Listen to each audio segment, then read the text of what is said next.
Ну вось ідём у вёску.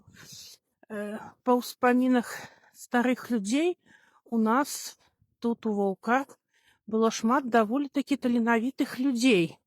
Успамінаюць, што былі і цымбалы, балалайкі ж само сабой, і акардэоны, баяны, і вясёлыя танцы. Як правіла, выбіралі хату, дзе вялікія сені, і там, значыць, танцавалі. Ну, і я вам абяцала расказаць пра чалавека Антонія Зелянкевіча. Вось, чым жа ён такі адметны, чаму мне захацелася пра яго расказаць. Ну, па-першае, ён нарадзіўся ў Петраградзе. Вот. І пачалася, значыць, рэвалюцыя у Петраградзе, і бацькі, баючыся, што сын адыдзе ад рэлігіі, пераехалі на радзіму бацькоў, то бишь у Ваўкі.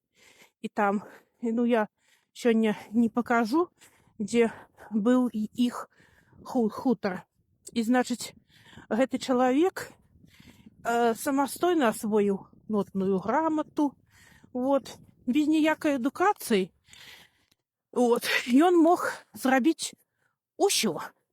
Вот, захапляўся фотасправаю і меў здольнасць да другіх навук, але самае цікавае, што быў у яго такая адметная рыса і мог зрабіць любую пячатку. Вось, калі вы уважліва бачылі мае ролікі, я там на адным фотаздымку показывала пячатку гэтага чалавека. Граў на скрыпцы, таксама яе самастойна.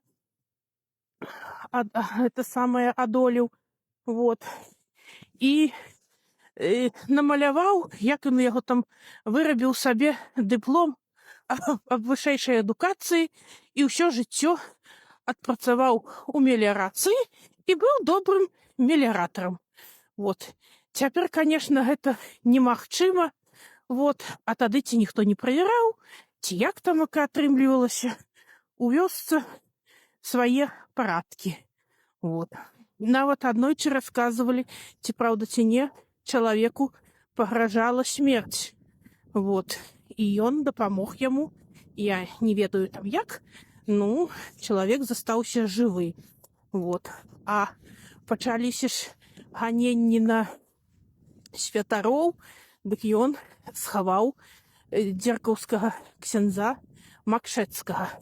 Мне здаецца, недзе ў нашым альбоме сямейным яшчэ быў фотаздымак гэтага ксяндза.